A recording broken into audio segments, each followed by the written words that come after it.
Saudamos a todos os nossos amigos, todos aqueles que participam e têm participado conosco deste programa. O programa é Profecias Bíblicas.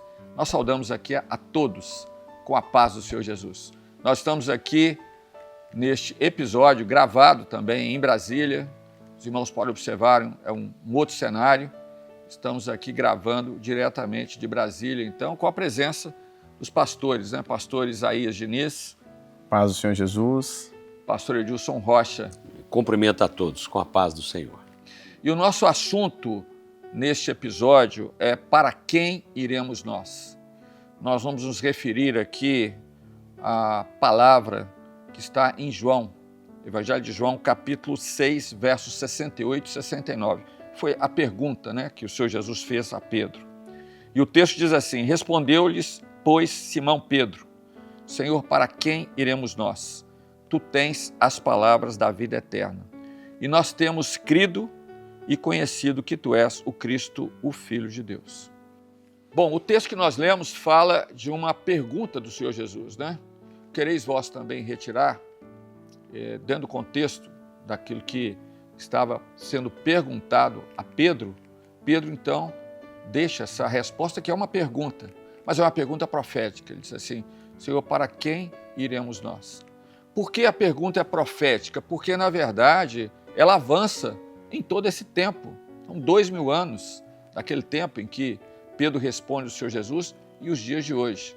E ela é profética porque o mesmo contexto, a mesma situação, a mesma condição do homem não mudou para aquele que não conhece o Senhor Jesus e os mistérios da salvação. O que nós podemos observar é que o homem, em toda a sua existência, ele sempre lutou com determinadas questões. Foram recorrentes na sua vida, independentemente do tempo. Então, são perguntas que, na verdade, se transformam em crises existenciais. Por exemplo, primeiro, de onde viemos? É a questão da origem. Uma outra colocação, quem somos? Ou seja, denota uma crise de identidade. Uma outra pergunta, por que estou aqui? Ou seja, uma crise de propósito. Uma outra pergunta, como devo viver? Então, a questão da moralidade. O que é a moral? E, finalmente, para onde vou depois da morte? Ou seja, é uma questão até mesmo religiosa. E neste episódio nós vamos falar, mais uma vez, da situação do mundo e da situação do homem dentro deste contexto, principalmente hoje, em que o mundo se encontra. Porque o mundo se encontra em crise. Pastor Edilson. Muito bem. Nós estamos vivendo dias muito difíceis, São crises existenciais, como o pastor já mencionou. Mas elas estão potencializadas por conta de um mundo todo em crise. Ela está potencializada. Então saiu do âmbito humano, instaurou nas nações, por todo o mundo, onde o homem não é mais o protagonista da sua própria vida. Ele é vítima de tudo aquilo que está acontecendo e sem que ele possa controlar. Ao contrário do que o ser humano acha que sabe tudo e domina tudo, ele está sendo jogado de um lado para o outro. Raríssimas exceções de pessoas que estão vivendo numa casta completamente fora dessa realidade. Mas o mundo vive o seu pior momento. Essa é uma constatação clara. Há uma crise humanitária sem precedentes. Nós podemos lembrar, do Trombetas e Festas foram apresentadas essas crises todas também, episódios estavam ali. E a questão, então, da crise existencial e humanitária. Nunca se viu tantos refugiados, procurando um lugar para se viver. Essa situação tão crítica que ninguém consegue dar uma solução. Largam tudo para trás e tal, e não tem a solução, a menor solução para o problema. Se nós falarmos de uma crise ambiental, quantas coisas que estão aí nos noticiários, têm acontecido, terremotos, todo tipo de ataque ao ambiente, ao meio ambiente, e as coisas vão se ajuntando de uma maneira que a crise é muito grave. Não há quem possa dar a solução. O desmatamento que Às vezes a gente pensa que está muito forte aqui no Brasil, mas de repente aparece em outros lugares até pior ainda, e a gente vai. Crise energética e econômica, né? Quem não viu que na Europa o quadro foi catastrófico, né? Não há energia suficiente para se fazer, não há como a humanidade ansiar o crescimento, o desenvolvimento no ritmo que poderia ser necessário hoje, e tudo está sendo pautado por uma crise energética. E é uma crise econômica, evidentemente, né? Porque tudo isso toma conta da situação.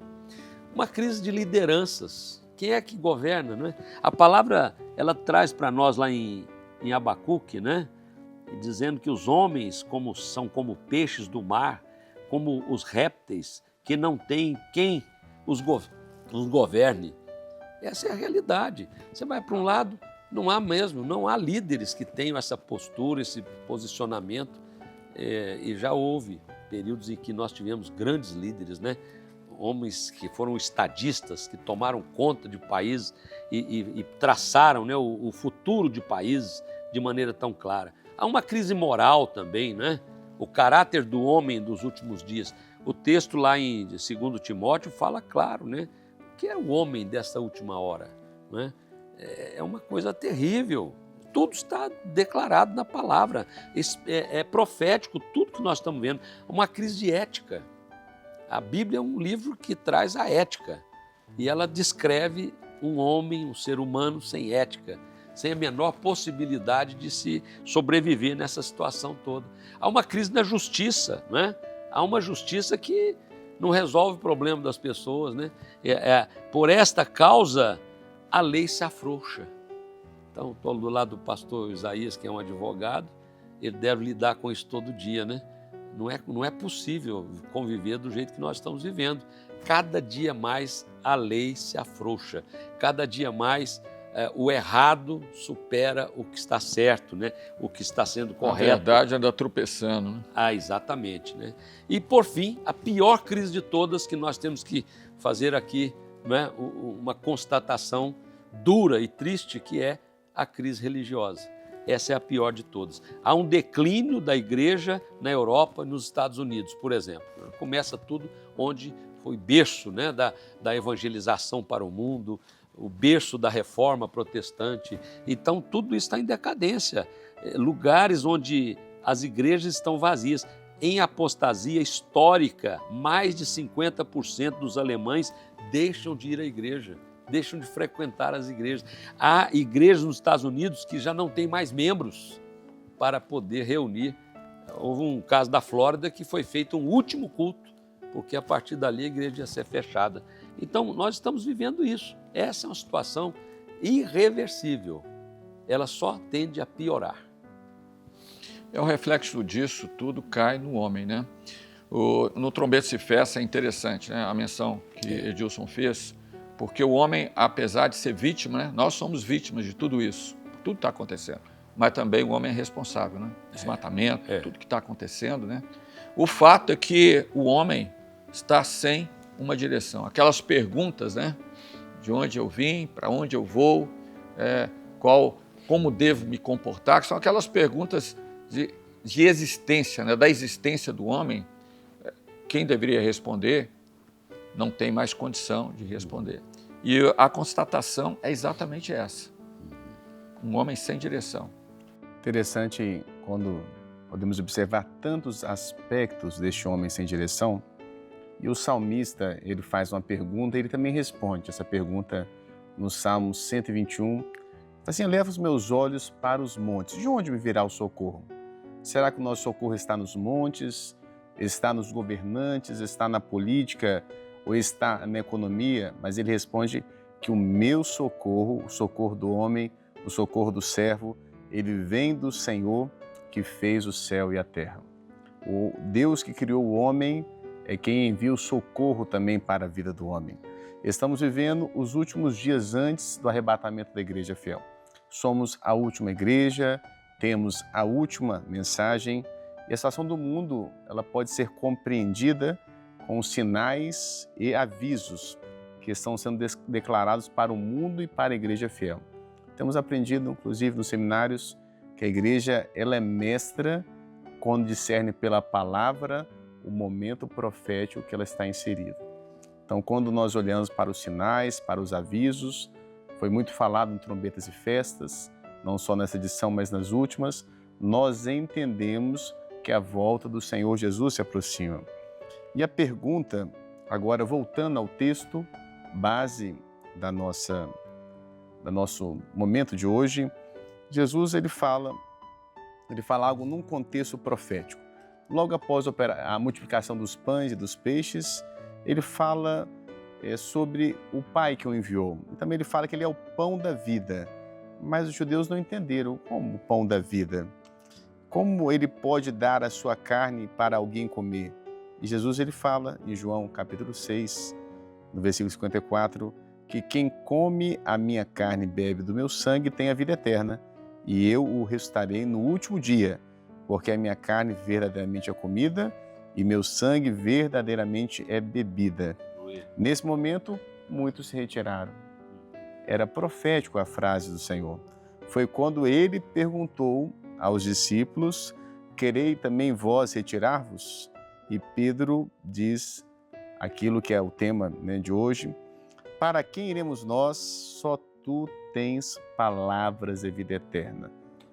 Vem do Senhor a vida eterna, a vida abundante, a vida que resgata o homem, mas muitos acharam que era uma palavra dura, mas Pedro entendeu que era uma palavra profética, era uma palavra necessária.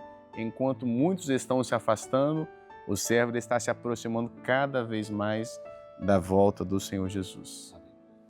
O que é interessante é que quando Jesus anuncia esse mistério, quem come a minha carne e bebe meu sangue tem a vida eterna e eu o ressuscitarei no último dia, ele estava falando de um mistério que era relativo a ele, à vida dele, ao ministério dele, ao projeto de Deus de salvação. Por quê? Porque a carne, ele mesmo, lá na ceia, não é verdade? Quando ele apresenta o pão, esse é o meu corpo que é dado por vós. Fazei isso em memória de mim. Era o primeiro elemento. Mesmo que ele falou ali com os fariseus, os discípulos estavam juntos também. O segundo elemento era o vinho, mas era o sangue, né? Olha, esse cálice é o Novo Testamento do meu sangue. Naquela ceia ele falou isso. Ou seja, Novo Testamento porque era um novo tempo. Ou seja, ele estava mostrando que quem tem parte com ele, com o pão, que é ele, que é a palavra, e com o seu espírito, que é o sangue, que é o vinho que estava ali naquela ceia, esse ele haveria de ressuscitar para a vida eterna. Esse teria parte com o reino. E foi nesse sentido que muitos deixaram e os discípulos, de certo, viram isso, né? Por que eles estão deixando? De certo, uma interrogação, né, Edilson? Tiveram ali, mas por que eles estão deixando? Porque, de certo, ali naquela hora, eles também não entenderam. Eles não entenderam o que significava aquilo. Mais tarde, lá no final, na ceia, eles começaram a entender o que era, porque Jesus se revelou a eles e disse assim, olha... E Jesus pôs eles à prova, né? Vós também quereis ir? Exatamente. Quereis vós também retirar? Tirar-vos? E a palavra de Pedro, né? Pedro, quando fala ali, quando ele responde de uma forma muito interessante, porque, Senhor, para quem iremos nós? Ele não perguntou para onde iremos nós. Ele perguntou para quem? Porque a vida deles estava ali. A vida dos discípulos estava ali, naquele ministério. Aqueles 3 anos, as operações, os milagres, a segurança. E a nossa vida também da mesma forma. Ela está ligada através desses 2 elementos. É o corpo que foi entregue por nós lá na cruz do Calvário e o sangue que foi derramado ali na cruz do Calvário. Que são os 2 elementos da vitória da igreja. E Jesus é um mistério que somente pode ser revelado pela ação do Espírito Santo.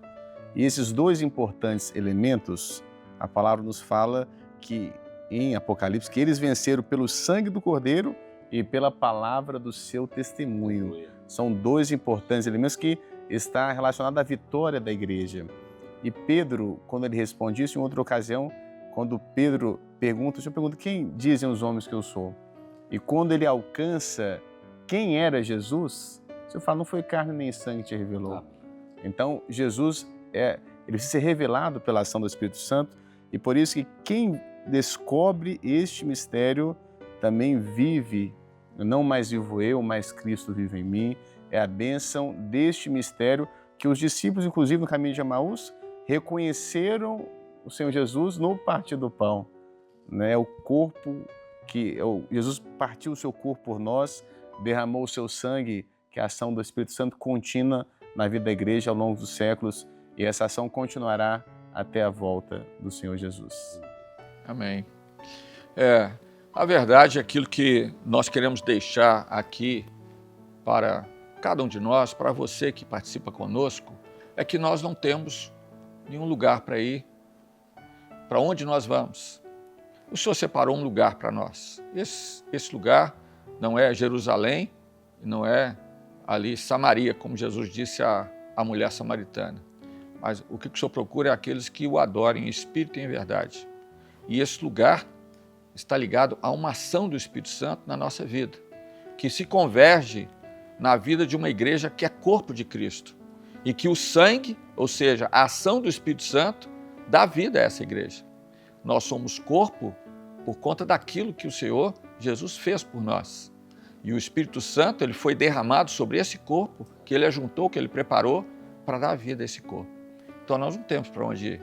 Para quem iremos nós? Só tu tens palavras de vida eterna. Corpo e sangue, porque também é um corpo vivo.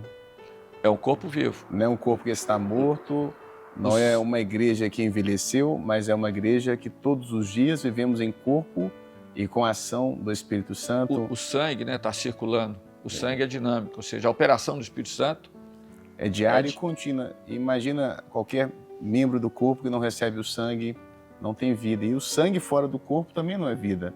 A ação do Espírito Santo no corpo nos dá vida e dá vida à igreja fiel. E por isso que o que Pedro entendeu, nós entendemos também. Nós precisamos, para quem iremos nós? É só o Senhor que tem palavras de vida eterna. E só o caminho que ele abriu na cruz do Calvário, que continua aberto para os seus servos, que valorizam todos os dias e vivem o corpo e o sangue. Bom, meus queridos, com isso nós encerramos aqui esse episódio. Há muita coisa para se falar sobre esses dois elementos, porque são os dois elementos da vitória, né? Que Jesus anunciou: olha, quem come a minha carne, bebe meu sangue, tem a vida eterna, e eu, é a promessa, e eu ressuscitarei no último dia.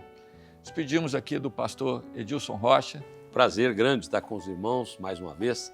Saúdo a todos com a paz do Senhor Jesus. Pastor Isaías Diniz. Novamente uma alegria participar deste quadro tão importante, de ter a presença dos nossos ouvintes. Também me despeço com a paz do Senhor Jesus. E a todos que participaram conosco, a paz do Senhor.